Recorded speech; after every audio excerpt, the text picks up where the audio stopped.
वकील निष्पक्ष नहीं होता है, पत्रकार निष्पक्ष होता है। आम आदमी का बाइक चोरी होता है। अभी जो जिले के एसपी साहब आए हैं, बदला में किसी अचानक व्यक्ति का मौत हो जाता है, जो सरकार की तरफ से फंड मिलना होता है, वो फंड उस आदमी के पास कैसे पहुंच सकता है? कारणवश ही केस कर दिया जाता है, वो आदमी कैसे? इतना दिन तक तो आपको पुलिस से दूर रहना ही होगा। नमस्कार दोस्तों, मैं मिस्टर अर्जुन कला और आप देख रहे हैं चंपारण तक।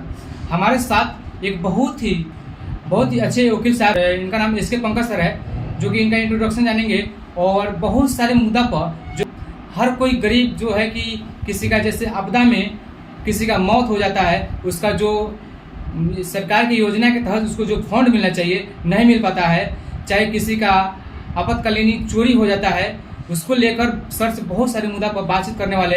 सबसे पहले सर का इंट्रोडक्शन जानेंगे। सर का शुभ नाम क्या होगा, मुख से बता दें। इतनी तारीफ की है इसके लिए बहुत बहुत धन्यवाद। मेरा नाम एसके पंकज जी है, मैं पेशे से एक वकील।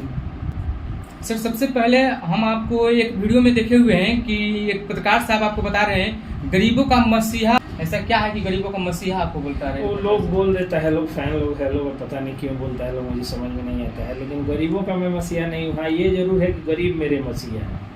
कहीं सर आप क्लाइंट का जो है कि कहीं ना कहीं पूरा पूर्ण रूप से निष्पक्ष उसका जो होता है ना जांच पड़ताल सही करते होंगे? नहीं, वकील निष्पक्ष नहीं होता है, पत्रकार निष्पक्ष होता है। वकील पक्ष का होता है, मेरे क्लाइंट का पक्ष होता है। अगर क्लाइंट मेरा गलत भी है, मैं जानता हूँ, तो मैं क्रिमिनल डिफेंस लॉयर हूँ, मैं उसे सही। जैसे ही आप मेरे क्लाइंट बनते हैं तो मेरे लिए सही या गलत कुछ नहीं है। मेरे लिए सही और गलत सिर्फ आपका पक्ष है। आप अगर आकर के मुझे कहते हैं कि मैं रेप का आरोपी हूँ, वकील साहब मुझे बचा लीजिए, तो ये मेरा कोई अधिकार नहीं है कि जानना कि आप दोषी हैं कि निर्दोष हैं। बस आप मेरे पास आए तो आप निर्दोष ही हैं मेरी नज़र में। और अगर कोई निर्दोष व्यक्ति भी आ करके और दो, जैसे आप मान लीजिए कहें कि मैं रेप का आरोपी हूँ और रेप केस का इन्फॉर्मेंट अगर कोई है, सूचक कोई है, सूचिका जिसको कहा जाए, तो सूचिका अगर आके हमको कहे कि 2 लाख रुपए हम आपको दे रहे हैं, वो मात्र 2000 रुपये फीस दिए हैं, आप उनके तरफ से बदल जाइए, तो मैं कहूँगा कि नहीं। अगर उन्होंने मुझे 2000 भी फीस दिया है, 2000 भी फीस दिया है, तो आपके 2 लाख रुपये में मैं थूकता हूँ। मेरा जो क्लाइंट सबसे पहली बार मुझे वकालतनामा साइन करके दिया, पावर दिया, वही मेरे लिए सब कुछ। सर से एक मुद्दा के बारे में विशेष बातचीत करने वाले हैं। तो मुद्दा यह है कि बाइक चोरी 27/8/2024 को छतौनी थाना के आसपास से बाइक स्प्लेंडर प्लस चोरी कर लिया जाता है अज्ञात व्यक्ति के द्वारा। तो आपको बता दें छतौनी थाना के अंदर FIR दर्ज हो चुका है और इस एप्लीकेशन जो स्क्रीन पर दिख रहा होगा, इसमें आप भी साफ पढ़ सकते हैं और सर से भी कुछ इसमें कौन सा केस, कौन सा धारा इसमें लगाया गया है, सर से भी पूछने के चाहिए। TNS 303 है,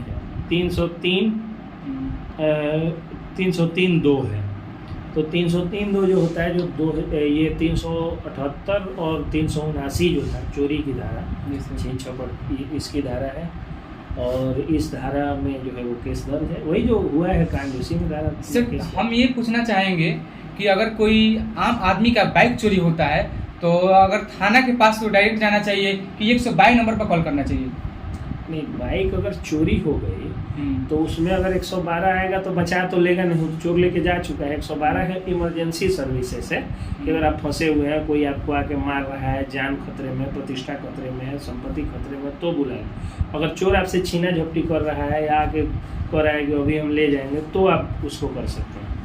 लेकिन अगर चोर छीना झपटी नहीं कर रहा है, चोरी हो गई, तो आप थाना जाइए, एप्लीकेशन दीजिए और दे करके शिकायत। सर थाना 27/8/2024 को दर्ज करा दिया गया था और अभी तक उस पर किसी प्रकार कोई कार्रवाई नहीं किया है, तो व्यक्ति क्या कर सकता है? उनको जो है वरीय अधिकारियों के पास जाना चाहिए। अधिकारी के पास जाने के बाद अधिकारी करा अभी जो जिले के एसपी साहब आए हैं, वो काफ़ी जुडिशियस हैं, न्यायपरस्त लोग हैं। उनसे एक बार FIR की कॉपी और अलग से एक पिटीशन लेकर के जा कर के मिलना चाहिए लोगों को। जो जनता से मिलने का समय है, जो जनता दरबार का समय है, उसमें जा कर के मिलना चाहिए और मिल करके और देना चाहिए आवेदन। तो मुझे उम्मीद है कि आपका काम हो जाएगा। सर 2 और क्वेश्चन है, जैसे कि किसी आपदा में कोई अचानक किसी व्यक्ति का मौत हो जाता है, जैसे बाढ़ पीड़ित में मौत हो जाना चाहिए, किसी भी आपदा में किसी अचानक व्यक्ति का मौत हो जाता है, जो सरकार की तरफ से फंड मिलना होता है, वो फंड उस आदमी के पास कैसे पहुंच सकता है, कैसे उसके लिए लड़ाई कर सकता है? सबसे पहली बात तो ये है कि आपदा प्रबंधन विभाग है उसके लिए, जी सर। उस विभाग को आप जो है वो सूचित करेंगे, उसमें जा करके एक एप्लीकेशन का फॉर्मेट है उसको भर के देंगे।